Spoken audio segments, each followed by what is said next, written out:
नमस्कार दोस्तों, मैं हूं रविकांत। आप देख रहे हैं भारत दृष्टि।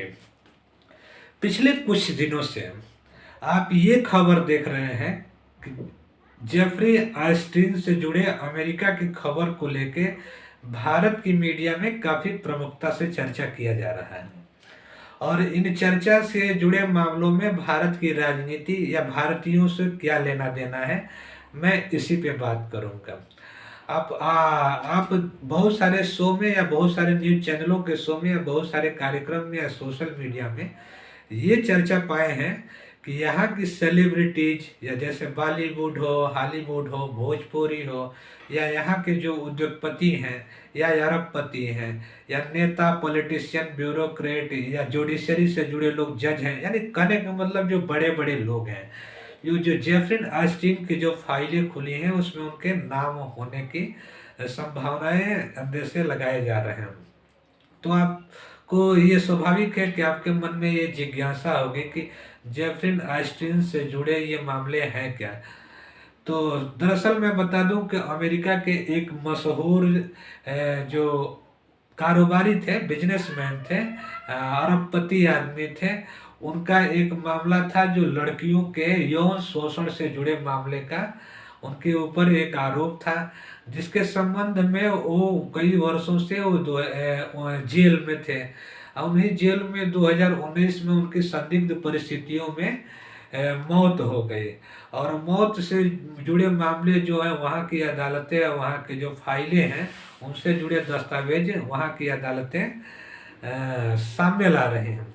तो उसमें बताया ये जा रहा है कि जेफरी आइंस्टीन से जुड़े जो यौन शोषण का मामला था, जो इंटरनेशनल सेक्स रैकेट वाला जो मामला था, जो बड़े ग्लोबल तौर पे इसमें लोगों के शामिल होने की आशंका जताई जा रही है। लगभग 3 लाख इसकी संख्या बताई जा रही है। लड़कियों के तस्करी के मामले थे। तो इससे संदेश ये लगाए जा रहे हैं कि भारत के भी लोगों की हिस्सेदारियां उसमें संख्या होगी। और इसी तरह के संदेह को लेकर तरह तरह की यहाँ पे चर्चा हो रही है।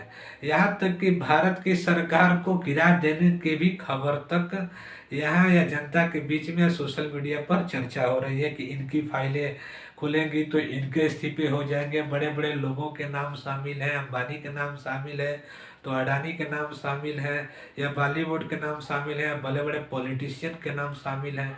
तो ऐसे ऐसे करके बहुत सारे चर्चे हो रहे हैं। अब भारत में लगातार 2-3 दिनों से ये चर्चा बनी हुई है। तो मैं बता दूं कि जो भी चर्चा है ये बिल्कुल निराधार है। ये सच है कि जेफरी आइंस्टीन के नाम से जुड़े जो मामले थे, उनकी संदिग्ध परिस्थितियों में मौत हो जाने के वजह से जो वहाँ के दस्तावेज सामने आ रहे हैं वो सच है। लेकिन इसमें भारतीयों का इसमें कोई लेना देना नहीं है। फिलहाल इसमें नाम आने की कोई पुष्टि नहीं हो रही है, न कोई इसमें किसी का नाम आ रहा है। लेकिन ये सिर्फ नैतिकता की दुहाई देकर एक बयानबाजी या बहस करने का मात्र विषय बन चुका है, वैचारिक बात बन चुका है, या झूठी नैरेटिव बात बन चुका है, और मनगढ़ंत बातें करने का एक टूल्स मिल चुका है। जो जेफरी आइंस्टीन के नाम से जुड़े जो मामले आए हैं, वो सेक्स रैकेट इशू का मामला है।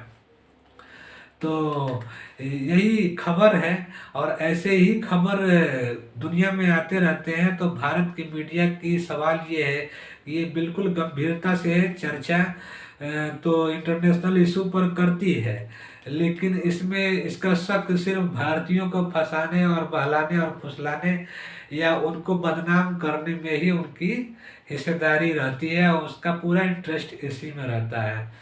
और ऐसे में लगातार ये खबरें चल ही रही हैं कि कौन है, क्या है, कैसे है, किन किन लोगों के नाम आएंगे। बहुत सारे लोगों का मानना है कि अमेरिका के राष्ट्रपति या वहाँ के भी पॉलिटिशियन का इसमें नाम आ सकता है। तो ये है, बड़ा मामला है। लेकिन भारत की राजनीति में ये कहना कि यहाँ की स्थिति या सरकार गिर जाएगी, बन जाएगी, बिगड़ जाएगी या चली जाएगी, इससे कोई लेना देना नहीं है। हाँ, ये है कि अगर इस तरह के जुड़े मामलों में किसी तरीके के या किसी भी आदमी के नाम आते हैं, तो उस पे उसके व्यक्तित्व या पर्सनालिटी या उसके आचरण से जुड़े या उसकी छवि से जुड़े मामले को लेके एक जोरदार या लंबी बहस हो सकती है। फिलहाल ऐसे नाम आने की सूचना किसी भी प्रकार की नहीं है, और ऐसे नाम आते हैं तो जरूर इस पे चर्चा होना चाहिए। तो ये अभी इस तरह की अटकलें हैं, सिर्फ भारतीय राजनीति में से कोई लेना देना नहीं है। चर्चा करने का एक नैतिक और वैचारिक आदर्श है, जिस पे लोग अपना मन बहलाना चाहते हैं तो बहला सकते हैं, और जिनको अपना टाइम पास करना है तो कर सकते हैं। फिलहाल मैं इन्हीं खबरों के लिए आया था, और हमारे पास जो भी स्पष्ट जानकारी थी मैं आपसे बता दिया। इसमें बहुत ज़्यादा ध्यान देने की जरूरत नहीं है।